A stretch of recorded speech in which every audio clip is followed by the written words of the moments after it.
Hello, hi, and welcome back, my nerdy knitting friends.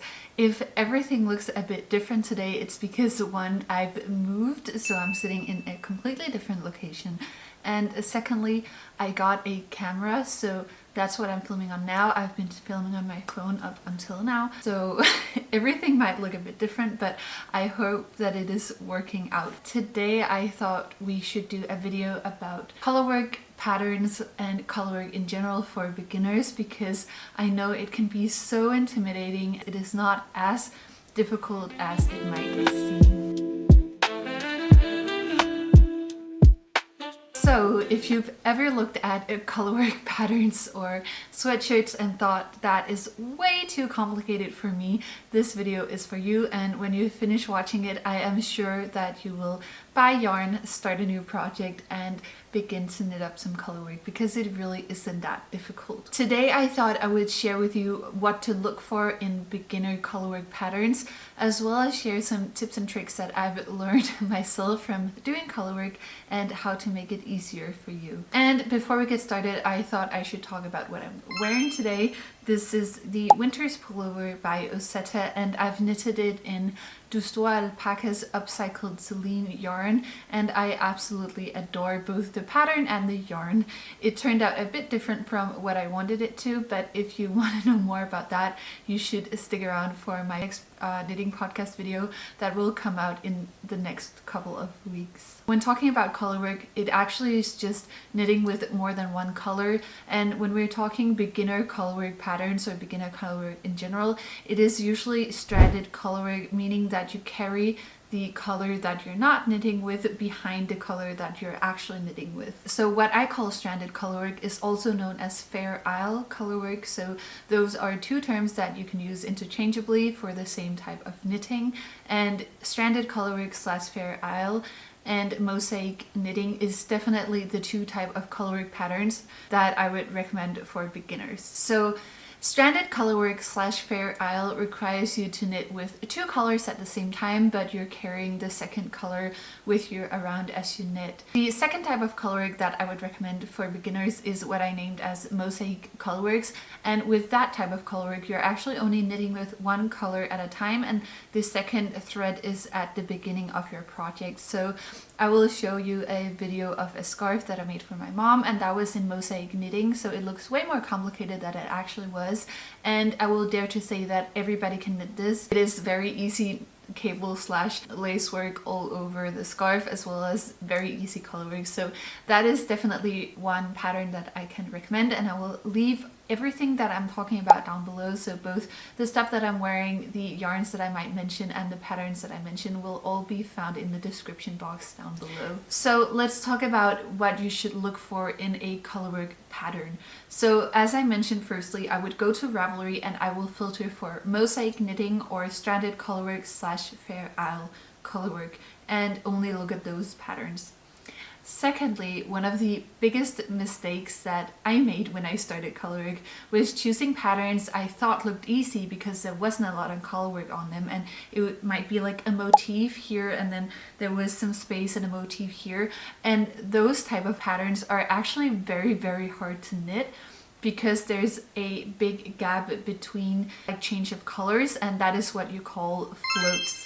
So you might have heard that you should catch your floats and that floats happen when you're knitting colorwork, and that is true. When you're knitting colorwork and you're knitting with one color, the second color is like drawn behind the color that you're knitting with, and that is what is called floats.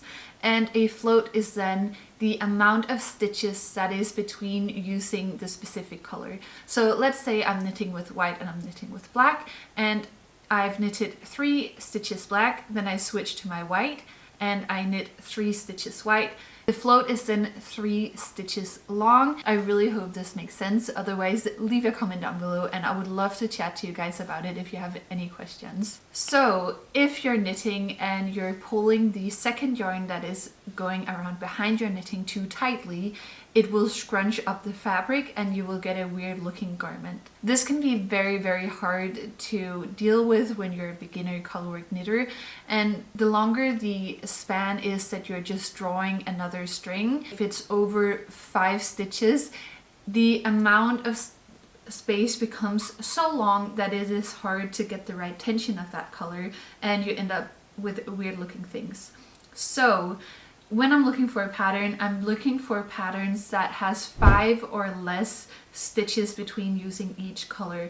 So you might think that you want a pattern where there's small motifs with spaces between, but that is actually not the case. You want a colorwork pattern where there's not a lot of spaces between each color, because that will make life so much easier for you. So I recommend a maximum of 3 to 5 stitches between using each color. Also, the longer your floats become, you might have to catch your floats, and that means wrapping the yarn you're knitting with around the yarn you're not knitting with to make sure that the float is like tucked into the back of the shirt and it's not just hanging around and you might stick your finger through it. And that is a bit more complicated too, and that is the reason why I'm telling you a maximum of 5 stitches between the use of each color. Secondly, repeating motifs is your best friend.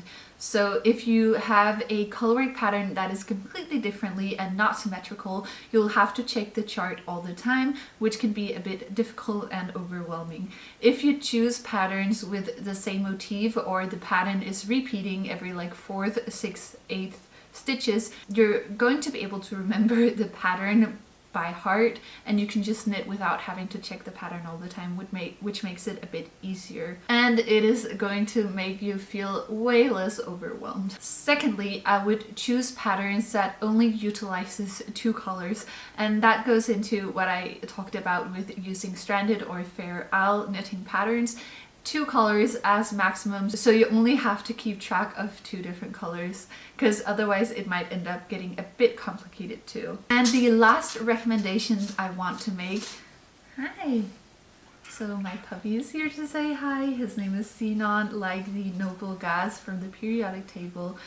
So the last recommendation I have if you're a beginner to colorwork is choosing the right gauge.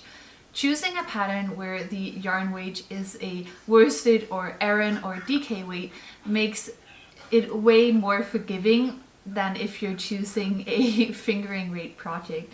So try to see if you can find a project that utilizes thicker yarns, because that will make it look prettier as well if you're making a bit more mistakes or your tension isn't right. Furthermore, you can see your stitches way more clearly, which makes it easier for you as well. And then people always tell you to choose smaller projects at first, but honestly, I started out with the shawl that was mosaic knitted, and the first stranded colorwork I did was a t-shirt. So I don't agree with that recommendations. I think you should definitely choose a project that you're passionate about, and that will make it easier for you to knit the colorwork as well.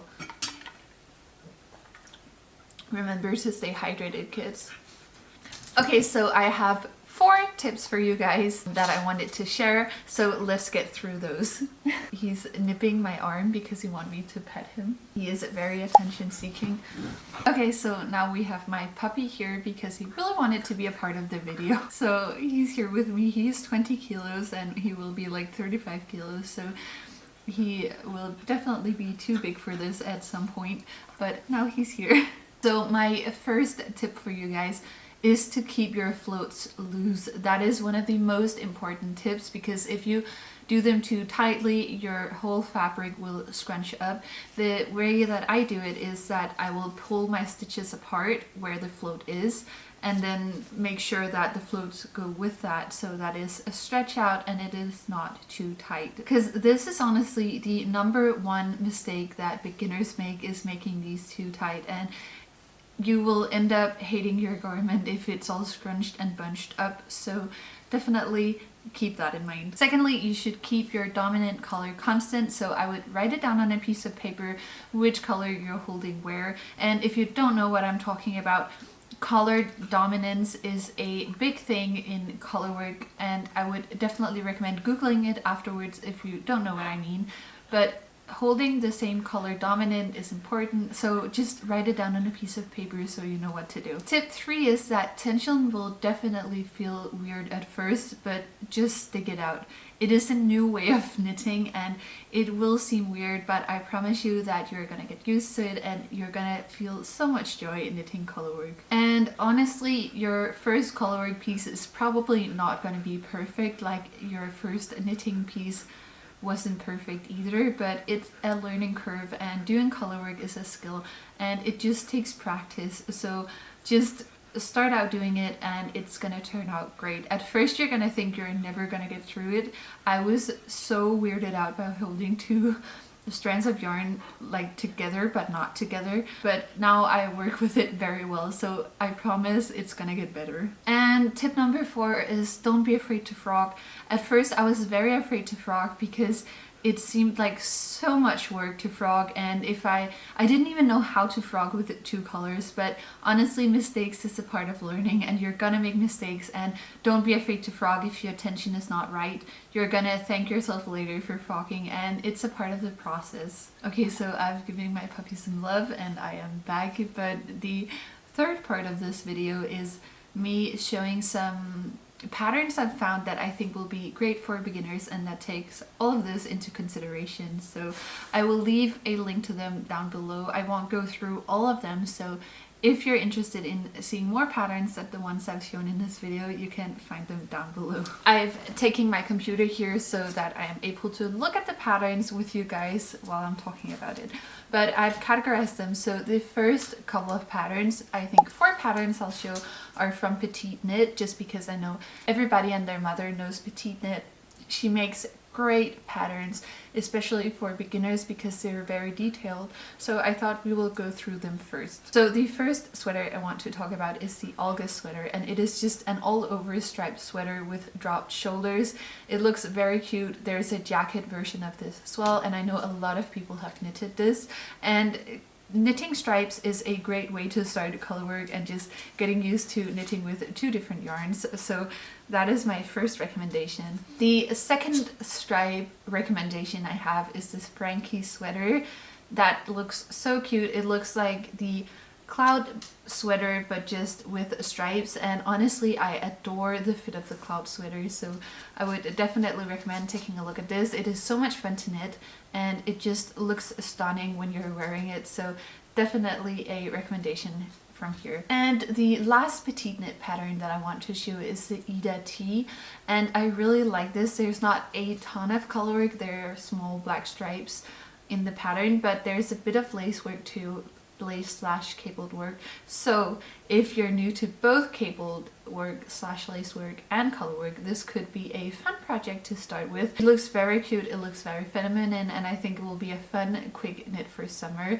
You can definitely knit it in wool as well. I think knitting colorwork in wool is the nicest, so even though it's a t-shirt, you can definitely knit it in wool anyways, because it's a bit more forgiving and more elastic than cotton, for example, and that will make it easier for you to knit the colorwork. Another striped shirt that I think is so cute, and that is with 3 colors, but since it's stripes I think it will be okay, is this Shortcake sweater by Jamie Create. It just looks so much fun, so pretty, so girly. I love the pop of colors and her choosing that strawberry shortcake vibe, and I think you could definitely use a lot of different colors for this. You could also make it a scrap project and use all the colors you have in stock, but I don't know, I just wanted to showcase this pattern as well because I think it's very cute. One of my absolute favorite patterns from the knit is her Norma sweater, and I've included this in the pattern as well because there's only 1 float between each of the red ones in the pattern, so it is a great beginner pattern.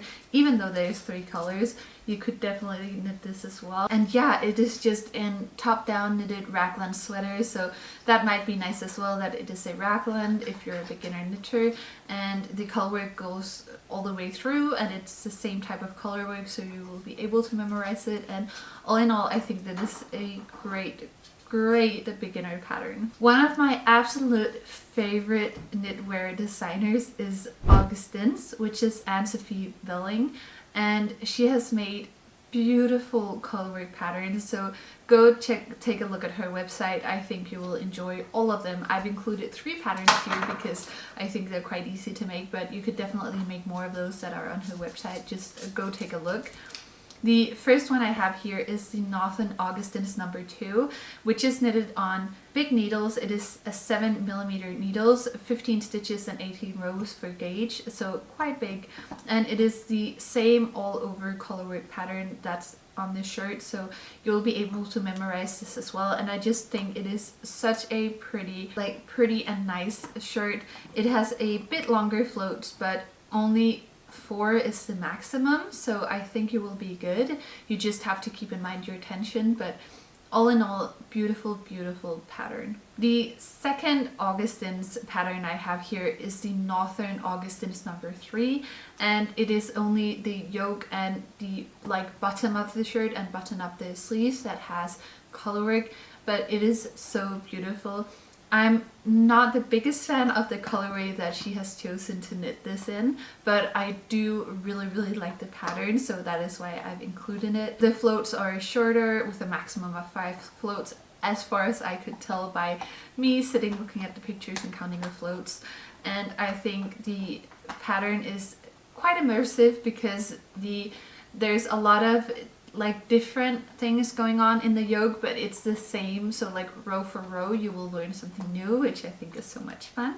And yeah, just such a pretty pattern. She writes them up beautifully, they're easy to follow, so I honestly can only recommend Augustine's patterns. And the last one I want to recommend is actually the Northern Augustine's number 8.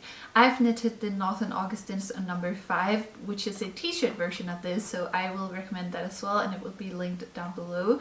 But this is the sweater version, and it is so easy to knit because there's only one color between each color, so it's very easy to keep the tension right. It is very immersive to knit, especially because it was my first ever colorwork pattern to knit, and it just went by fast. I liked how each row was something different when knitting the colorwork, and then you would have a bit of spaces that was only stockinette, so you could breathe a couple of times while knitting a colorwork pattern. And I don't know, if you only take one pattern with you from this video, I would definitely say that it should be the Northern Augustine's number 8 or number 5, because they are stunning and they are easy to knit, and I can say that because I knitted the Northern Augustine's number 5 as my first knitted colorwork sweater, or well, a t-shirt. Another sweater by Knit is her Michaela sweater. It is one of her newer patterns, but it is a all over colorworked sweater,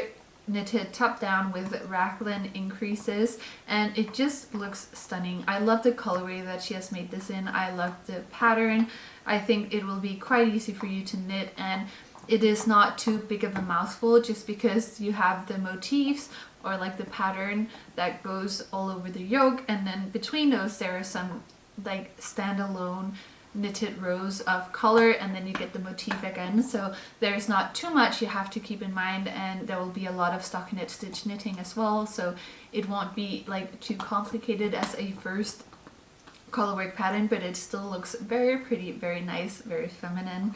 So yeah, I really like this, and when you go to Ravelry and look at the projects that people have made, they look beautiful as well in various of different colors, so I would highly, highly recommend taking a look at this as well. The second to last pattern I want to talk about is the Apothecary sweater by Sasky & Co., which is a beautiful, beautiful, beautiful colorwork sweater. I love all of her patterns. She has so many colorwork patterns, so if you don't necessarily vibe with this one but like the vibe of it, I would go take a look at her other patterns because there's so many, and she posts a lot of pictures, so you're able to count the floats that you're going to have to make, and then just keep in mind, don't choose a pattern with a floats over 5, and yeah, I think you should be good to go. But it is so pretty. They're all northernly inspired, if that makes sense, and I don't know, I just think they are very pretty. The last pattern I want to show you is by Anne Winstel, and she has a lot of colorwork patterns as well, so as with all of the other ones, just go take a look at her patterns because there are lots that you could knit. But this is the Sailor Soft pattern, and it is like a sea sailor inspired pattern with the same type of colorwork that are like stripes, but that goes out all throughout, and I think it is very pretty, very minimalistic, and a bit more sophisticated, so I think this would be a great sweater for like nicer use as well. Yeah, and I just wanted to include it because I really like her designs as well, and she's a Danish knitwear designer and I'm a Dane, so of course I have to include a lot of my fellow Danish knitters. So that was all of the patterns that I'm gonna go through in the video, but as I mentioned, you can find loads more down below. If you've been nervous about starting colorwork, I really hope this video has shown you that it is not that scary and that you can definitely do it. You just go with the flow, trust the process, and enjoy learning a new skill, because that is definitely what this is. So if you're a beginner to colorwork, or if you love the patterns I've shown and are planning on knitting one of them, I would love to know, so please comment down below. And I would also love to know if you have any tips for your fellow knitters in regards to colorwork or being a beginner knitter. Leave them down below, let us help each other, and I really hope I will see you here again. I've had so much fun filming this video, and it is a bit of a different type of video for me, so if you liked it, give this video a thumbs up, and you can subscribe to my channel for more videos to come. And I wish you guys the best day.